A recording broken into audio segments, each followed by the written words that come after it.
Hola, mi nombre es Margarita y yo les voy a hablar sobre lo que vimos en este parcial en negociación contractual. Voy a empezar con qué es el derecho. El derecho para mí es como eso que regula cómo nos comportamos en la sociedad y eso que también controla cómo nos comportamos en la sociedad.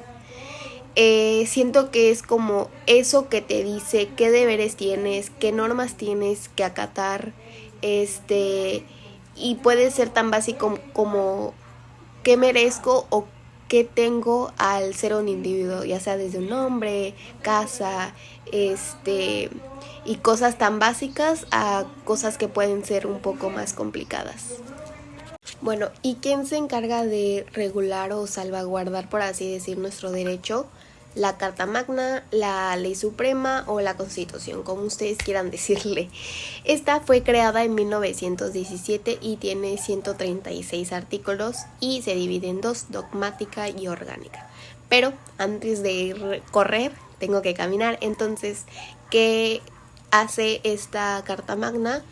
Esta se encarga de ver que nuestros derechos sean ejercidos y que se respeten estos derechos como individuo, y también se encarga de imponernos o hacer que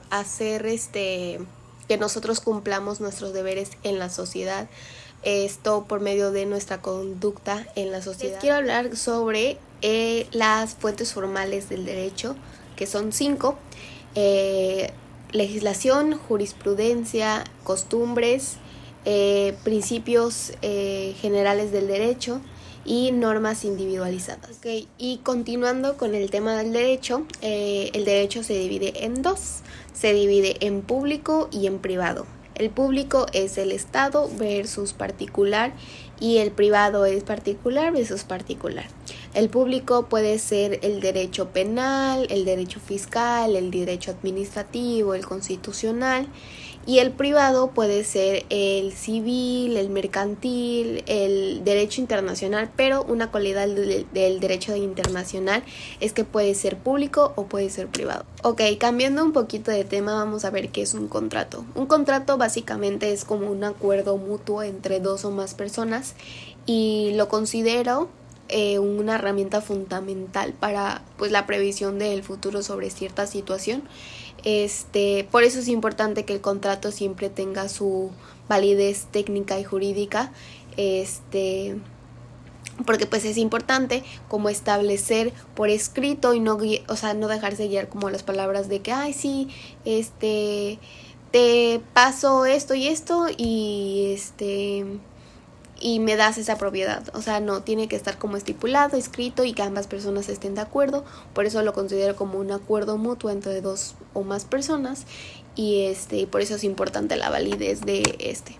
Es por eso que es importante saber cómo es un contrato para no dejarse guiar de cualquier papel escrito. Entonces vamos a conocer las 4 partes de un contrato. El primero es el título, puede ser compraventa de carro, por así decirlo. Después de ahí vamos al proemio, que el proemio es como ese encabezado, por así decirlo, en el que va de que la ciudad, en el municipio o ciudad de Benito Juárez, a tal fecha, el comprador tal y la vendedora tal y así, ¿no? Como una introducción o un encabezado. De ahí vamos a las cláusulas. Las cláusulas son como estas condiciones que se ponen al hacer esta compraventa, que es el ejemplo que estoy dando. Y de ahí las firmas, que es como la validez legal de este documento y de que ambas partes están de acuerdo y que por obvias razones están firmando. Y retomando un poquito acerca del derecho, vamos a ir al Código Civil. El Código Civil es eso que ve por las relaciones civiles de las personas físicas, de las personas jurídicas, públicas o privadas. Y es una rama del derecho privado, que es el derecho civil, y el derecho civil ve temas del Código Civil, los cuales pueden ser personas, bienes, obligaciones, contratos o sucesiones. Ok, continuando con el tema del contrato, vamos a ver las categorías de los elementos de los contratos. Estos son personales, reales y formales. Los personales son la capacidad y el consentimiento de los contratantes. Los reales son el objeto y la causa, y los formales pues es la forma.